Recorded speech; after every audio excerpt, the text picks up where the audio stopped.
Good morning YouTube and welcome back to the channel, and I believe episode 6 now on Project Grom. So in today's video we're going to go through trying to make that carburetor work. I think I've made a little mistake in ordering some parts. We've got a radiator turned up, engine mounts are being designed as we speak, and some spacers should be turned up, and we also have a cool solution for the handlebars, so stay tuned.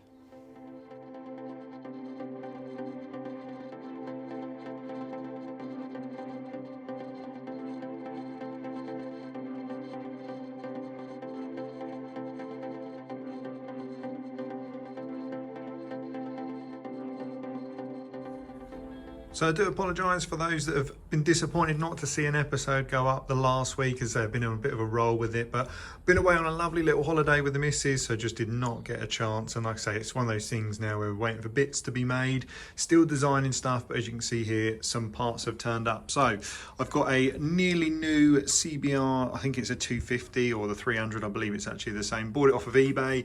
It came in at £80 delivered. So the description read that it was from a genuine bike that had been removed or stripped down. I don't know why, but it was in perfect working order, and I thought, you know, for 80 quid with the hoses, that gives us a good chance to see if this is actually going to work. We've got a new big bolt that's going to go through the back part of the engine where the swing arm used to go on the KTM, to obviously mount it to the new adapters that we're getting designed up. This is the thing where I think I might have made a small mistake on ordering that I thought about when I was sitting at the pool on holiday. So my plan is, with this pipe, which is going to need to be trimmed down, is for it to sit in there. Obviously it'll be in there once it's cut down, and bring the carb out this way. My concern now is, that I hadn't thought about, is under pressure, even with this being like a 5-ply, I think it needs to be an alley tube rather than a silicone tube, but we'll see. We'll use this one for the mock-up. I'm not really sure what crank pressures are going to be like compared to a 4-stroke, but I know on a 4-stroke this probably wouldn't be strong enough, but on a 2-stroke, who knows. So we've got the clips and we've got a joiner as well, and another nice little upgrade. We've got these off of eBay for £15, basically brand used. Gentlemen bought them, didn't use them. For those wondering what they are, these allow us to run the big fat bar.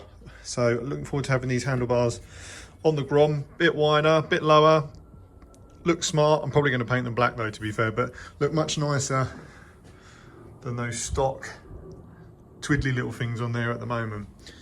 So yeah, let's get underway, see what this carb looks like on there, see if it's actually going to work, and we can get away about cutting the frame. First look at the new radiator in place. Well, thankfully that little bracket there could work quite well for hanging it, because I'm going to bolt these lower sections to those brackets that run down the side. But initial impressions, that is going to work pretty well, if you can see there. So unfortunately the radiator gave me a nice little nick there as I was twisting the hose off. Casualty in the workplace. But yeah, that looks pretty good.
With the flat bars on, looking much better. Really like how that's changed the look of it now, especially once it's all back together.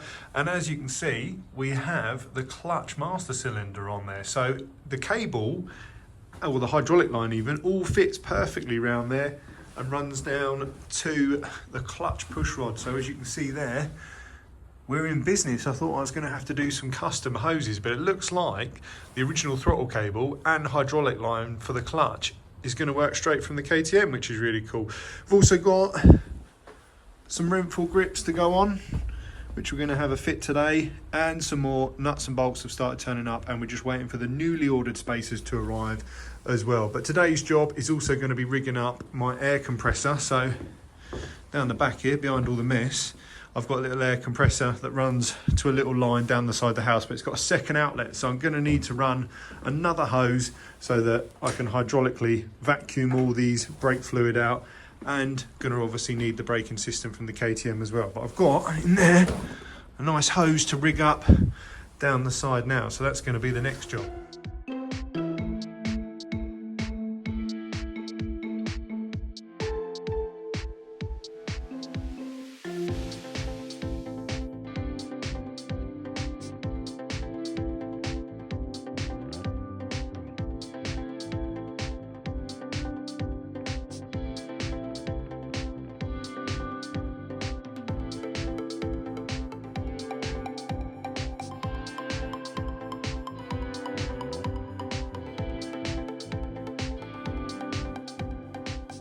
With the airline now connected up to my brake vacuum bleeder, as you can see here, then going on to the bleed nipple with an 8mm spanner, I'll literally crack this open with this running.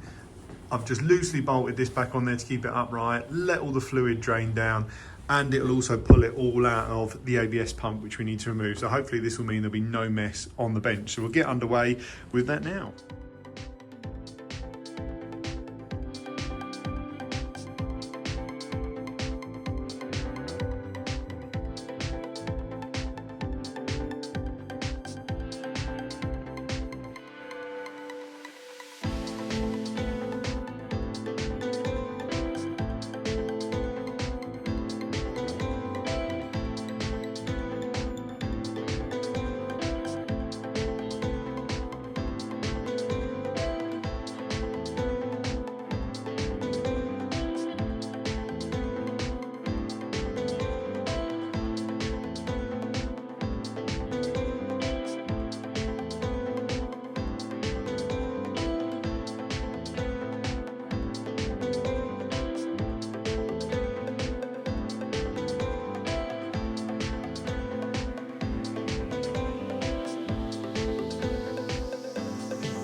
The postman delivers more toys for Project Grom. This time, just a very cheap little LCD temperature gauge. And the reason for this, obviously, we're going to be running a different radiator.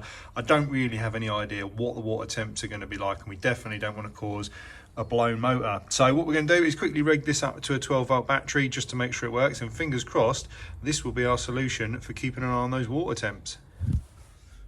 So out of the box, you can see it's a nice little sensor. We'll keep the little film protection stuff on there until it's on the bike. But in the kit, you get the temperature sensor, obviously the screen, something to chop into, which I hate these things that literally snip into your original wiring loom, 3M adhesive pads, and some instructions that I'm obviously not going to be able to read. But it looks pretty simple from the diagram. 12 volt straight up there, switch line if you're using it on a normal bike, but we're just going to run it to a 12 volt battery. There's a loom extension, because obviously we don't really know where this is going to go. Somewhere near the cylinder head, right on the outlet of the pump, so we can keep an accurate eye. I mean, ideally, it'd be lovely to be able to tap it in there, but I'm not drilling into a nice EXC300 cylinder head for a 14-pound sensor. So we'll rig that up to a battery now. I mean, this has been in the house and I've just brought it out here, so I'd like to see it anywhere from 5 to 15 degrees on there, but we should have a quick look now. So quickly try and do this one-handed. Negative on there, positive on there, it's loading. Yeah, 13 degrees. Cool, yeah, I'm happy with that. I mean, it probably doesn't show it in the video, but it's a really nice little crystal clear display. So yeah, that's going to be pretty cool for monitoring the water temps. My original thought was to put something in the coolant line, but it's quite a big sensor. So, I mean, you look at that, it's going to restrict quite a lot of coolant flow. So now I'm thinking if I've got a pipe running around here, that we just go drilled in the top. It's not like it's a 500-pound radiator, it was 80 pounds. So I'm not too worried about putting a small hole in it, and we've got then water coming straight out of the engine into the hot side of the radiator, because if you were to put it on the other side it'd be pointless because it'd have cooled and you wouldn't see if you're overheating the motor. But this in there should give me a good indication, and there's plenty of room for the loom then to go up to the dash. The first proper look at the KTM EXC300 wiring loom, and as you can probably see, everything is absolutely disgusting. Obviously the bike is an off-road bike, it just gets onto everything, and thankfully I did label a few of the connectors up. So we've got like horn, tail light loom, rear brake sensor switch point, which obviously we can use things like the standard Grom switch. So the first job is going to be to get this all cleaned up and get it looking fresh again, because it looks disgusting. And ultimately this isn't the final build that we're doing now, so everything's going to go on the bike, see if it works, and then at the end of the summer everything's going to get pulled off, powder coated, painted, once I know everything works, because it'd be mad to do it at this stage. But I mean, this switch gear, it's just old crap really. Like, it just looks nasty, it doesn't feel nice. The buttons have obviously all been full of mud and water, and then we can hopefully integrate the standard Grom control switch on the left, because this doesn't have indicators, which we're going to try and get working. And things like the kill switch will also tap into the original key, so that when you turn the key on, it then allows that to work. So it can't just be ridden without a key, which would be nice. So yeah, I'll start cleaning that up now. I'm going to strip it all back and then start laying it on the bike to see how it's going to look. But something that I haven't seen before I finish on that, coming off the regulator, is this, which I assume, because the EXE doesn't have a starter motor or a battery, it's some sort of capacitor that will hold a certain amount of charge to stop the lights flickering and things like that. But if you know, let me know in the comments. That's all I can think it would be, because it runs off the regulator. But other than that, we'll get on to cleaning and then strip it down and get it on the bike.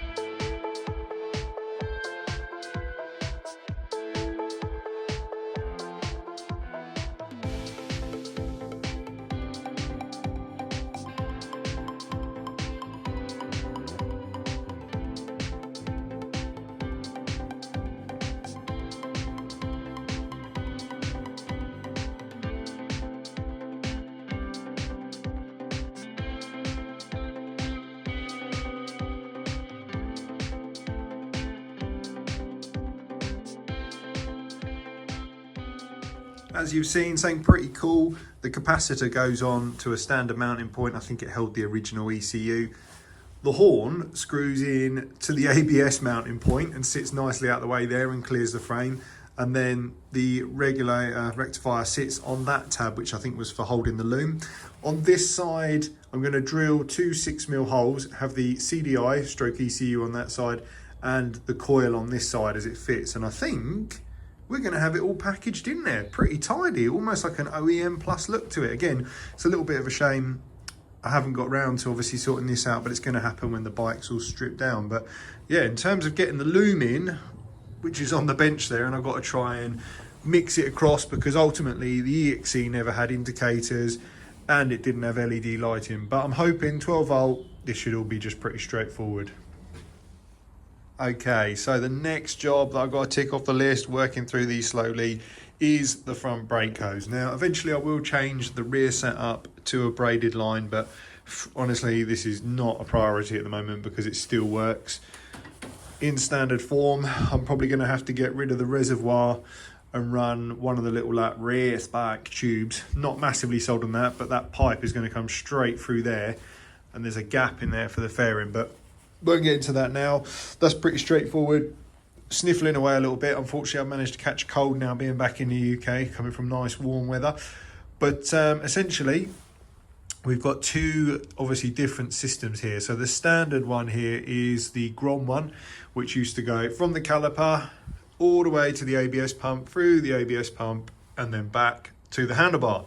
We're not going to have ABS on this bike anymore. The KTM master cylinder is going to be up here on the top, and it's just going to be one hose all the way down to the caliper. And the beauty of that is it's going to be pretty straightforward. We've slacked off the ABS, which has given us a bit more room in here, which I'm not sure yet what's going to go in there, but potentially a little tank for oil and stuff. So if I'm out and about, I can have a little 2 litre fuel can in there, because I don't think a 6 litre tank as this is standard is going to work very well at all for how much mile per gallon this engine won't get. But there's a company called Hell Brake Lines here in the UK. If we go over to my trusty Gixxer, you can see I have them fitted on the front of the bike in the Larry red. Sort of works with all the other colour scheme, but on this I'm going to go pretty OEM. I think we're going to go silver. But essentially you can go on their website and you can build a custom brake hose. So what we need to do is obviously use that angle up from the caliper, measure all the way up, and then into the back here of the Brembo master cylinder. Now this is the standard hose here for the KTM, and the beauty of this is the actual hole size and thickness is identical between the two, so it's nice and straightforward. The only difference is the Brembo bolt has a slightly different pitch to the Nissin one that's on the front, so that's not a problem because ultimately that will fit in there and it can also fit in there. It's just unfortunately the thread is slightly different, that it wouldn't go into the caliper. But that's not a problem because we've got both the bolts, so I just need to order up, measure up the length and the ends that I want on them, and then it looks like it's going to be about £40 ish to get the custom hose done. So we'll do that now, and then we'll go back indoors and design the hose on the computer.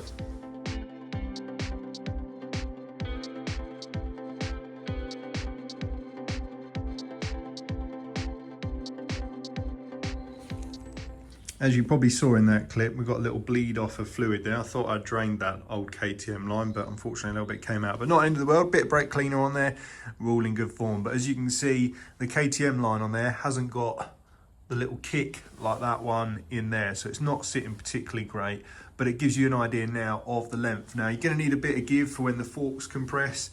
And you can see I'm gonna be up here, but you can see how long the KTM line is, so that is definitely no good at all. So obviously the EXC300's got huge fork travel. So what I'll do is I'll measure that off now. Once we've got that measurement, which is going to be roughly about there, I can then look to get that custom hose ordered up online.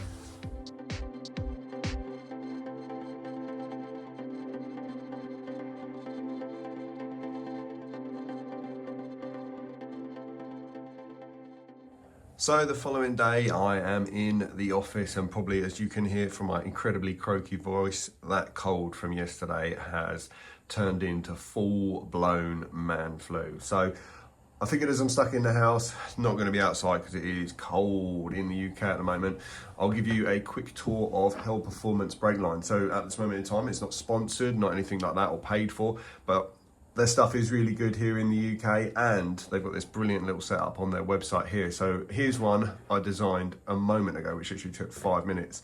So as you can see, I've selected my angles, I've got my length, I've got my color, and I'll give you a quick tutorial because it's a really trick website if you're building custom lines. So you can choose obviously what hose end fittings you want. We've gone with banjo. Then you choose your size, which we've gone with 10mm, which we measured in the workshop, which is, as per it says, the most common. I've gone a 20-degree angle, which is shown here on the left-hand side. And then as we scroll down, you can choose the other end, which is also a banjo. We've gone with 10mm again, straight fitting on that one because it's going to come straight off the master cylinder. Don't want any heat shrink on there. Now, colour's an interesting one because obviously black for me is going to be the most neutral, but when we do go full-blown Grom, I mean, we could go green, we could go a nice transparent red, which would look really cool now, but it won't when I change the colour. So we're going to go neutral and go black. I measured it in from the hose, so not the banjo end, at 66 centimeters. Now I've gone around a centimeter or two for the end there. 70 centimeters for me should be more than enough. Famous last words. I've added a little rubber grommet in the middle to go onto the front fender mounting point because you can select that and it goes away, but we want that on there so we can have it secured, especially when the fork's compressed. Don't want it diving into sort of fender area. And then, like I said, the final step, Once we've got our length, 70 centimeters, it's not for a car caliper, we've got no notes to do, $39.99 with free delivery. So I don't know how long it's going to take to get made, but we'll do that now. That's going to delete obviously the ABS setup completely. The rear, I'll do a custom hose for as well once we're nearer completion. That's not priority now, but I think that's going to wrap up this video for today. So if you have enjoyed, do hit that like button, consider subscribing, and there'll be plenty more content to come, as now the big piece of the puzzle is waiting for those engine mounts to get done.